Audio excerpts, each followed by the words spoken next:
భోజన ప్రియులందరికీ నమస్కారం. పల్నాడు రుచులకి స్వాగతం. బయట చల్లగా వర్షం పడతంటే ఇంట్లో వేడిగా స్నాక్స్ తింటా ఒక కప్పు టీ కానీ, కాఫీ కానీ తాగితే ఆ ఫీలింగ్ సూపర్‌గా ఉంటది కదా! వర్షాకాలం అంటే మనం ఎక్కువగా చేసే స్నాక్స్ ఏంటివి? పకోడీ కానీ, లేకపోతే బజ్జీ కానీ ఇలాంటివి చేస్తా ఉంటాము. ఎప్పుడు రొటీన్‌గా చేస్తే ఇంట్లో వాళ్ళు ఇష్టపడరు కాబట్టి, ఈ విధంగా ఒకసారి ఆనియన్ బోండా ట్రై చేయండి. చాలా సింపుల్‌గా ఉంటది. అలాగే చాలా టేస్టీగా ఉంటది. ఈ ఆనియన్ బోండాని ఎలా రెడీ చేసుకోవాలో చూసేద్దామా? దీనికోసం ముందుగా కొంచెం మసాలా ప్రిపేర్ చేయాలి. అందుకోసం చిన్న రోట్లో కొంచెం జీలకర్ర, వాము, మిరియాలు, అలాగే ధనియాలు వేసుకొని కచ్చాపచ్చాగా నూరుకోవాలి. బాగా మెత్తగా నూరాల్సిన పనేం లేదు. మధ్యలో తగులుతా ఉంటే మనకు టేస్ట్ బావుంటది. అలాగే 2, 3 ఎండుమిర్చి కూడా వేసుకొని కచ్చాపచ్చాగా దంచేసుకోవాలి.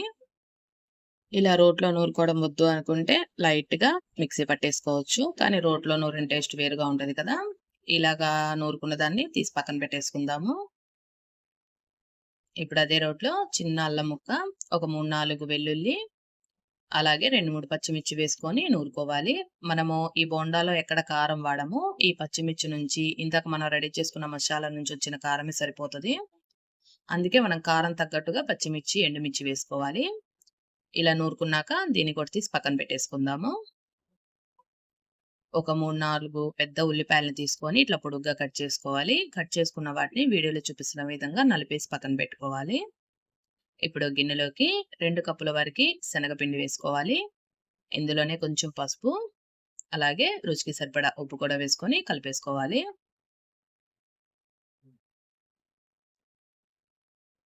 ఇప్పుడు ఇందులోకి కొంచెం నీళ్లు పోసుకుంటూ పిండిని ఎక్కడ ఉండలనేవి లేకుండా కలిపేసుకోవాలి. మీలో ఎంతమందికి తెలుసు మన బాడీకి రోజుకొచ్చేసి ఎంత శాతం ఉప్పు కావాలనేది? చాలా మందికి తెలీదు. అందుకే చెప్తున్నానండి. మన బాడీకొచ్చేసి రోజుకి 5 గ్రాముల ఉప్పు సరిపోతుంది. కానీ మనం సగటున 10% ఉప్పు తింటున్నాము రోజుకొచ్చేసి. ఇలా ఉప్పు ఎక్కువ తీసుకోవడం వల్ల ప్రతి ఒక్క వ్యాధిని, రోగాల్ని మనం ఆహ్వానిస్తున్నట్టే మన బాడీలోకి. అందుకే ఉప్పు శాతం తగ్గిచ్చేసి చాలా వరకు ఉప్పుని అవాయిడ్ చేస్తే కూడా మంచిదే. కానీ అవాయిడ్ చేసి మనం బతకలేం కాబట్టి జస్ట్ తగ్గించుకొని తినడం నేర్చుకోవాలి. ఇలా పిండి మొత్తాన్ని బాగా ఫ్లఫీగా వచ్చేంత వరకు ఒక 5 నిమిషాలు బీట్ చేసుకోవాలి. ఇలా బీట్ చేసుకున్నాక ఇందులోకి ఉల్లిపాయ ముక్కలు, దంచి పెట్టుకున్న మసాలాలున్నాయి కదా! ఆ మసాలాలు వేసేసుకుందాము. అలాగే సన్నగా కట్ చేసి పెట్టుకున్న కరివేపాకు, సన్నగా కట్ చేసి పెట్టుకున్న కొత్తిమీర కూడా వేసేసుకొని కలిపేసుకుందాము. సాధ్యమైనంత వరకి ఉప్పుని మనం వాడకంలో తగ్గించుకుంటేనే మంచిదండి. ఒకరోజు బాగోదు, టేస్ట్ 2 రోజులు బాగోదు. కానీ అలవాటు చేసుకుంటే మన ఆరోగ్యము బావుంటది, టేస్టు బావుంటది. అందుకే మేము ఉప్పు అనేది చాలా తక్కువ తింటామండి మా ఇంట్లో వచ్చేసి. ఇలా కలిపేసుకున్న పిండిని మూత పెట్టేసి ఒక 5 నిమిషాలు పక్కన పెట్టేసుకుందాము.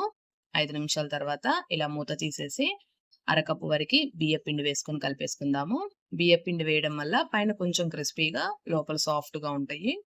అచ్చం శనగపిండి వేయడం వల్ల మనకి సాఫ్ట్‌గా వచ్చేస్తాయి. అందుకే బియ్యపిండి వేసుకోవాలి కొంచెం. ఇప్పుడు ఇందులోకి పావు టీ స్పూన్ కంటే తక్కువగా బేకింగ్ సోడా వేసుకోవాలి. ఒక టేబుల్ స్పూన్ వరకి వేడి నూనెని వేసుకొని కలిపేసుకోవాలి.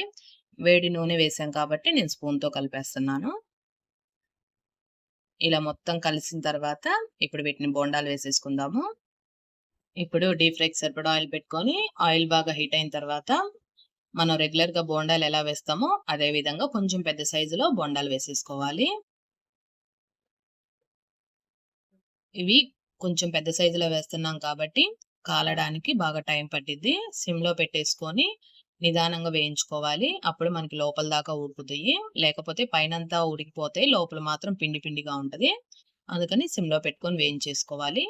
ఇలా వేగిపోయిన వాటిని తీసేసుకుందాము.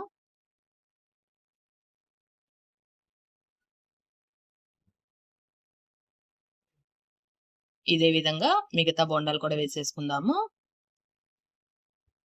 బేకింగ్ సోడా ఎక్కువ వేస్తే నూనె బాగా పీల్చేసిద్ది. అందుకే బేకింగ్ సోడా ఎక్కువ వేసుకోవద్దు. పిండిని ముందుగా బాగా ఫ్లఫీగా బీట్ చేసుకుంటే సరిపోతది. బేకింగ్ సోడా ఎక్కువ వేయాల్సిన పనుండదు. అందుకే సాధ్యమైనంత వరకి పిండిని ముందు బాగా ఫ్లఫీగా వచ్చేదాకా బీట్ చేసుకోండి. అంతే అండి. మన వేడిగా ఆనియన్ బోండా రెడీ అయిపోయినియి. ఈ మాన్సూన్ సీజన్‌లో మీరందరూ తప్పకుండా ట్రై చేసి ఎలా వచ్చినియో కామెంట్‌లో చెప్పేసేయండి.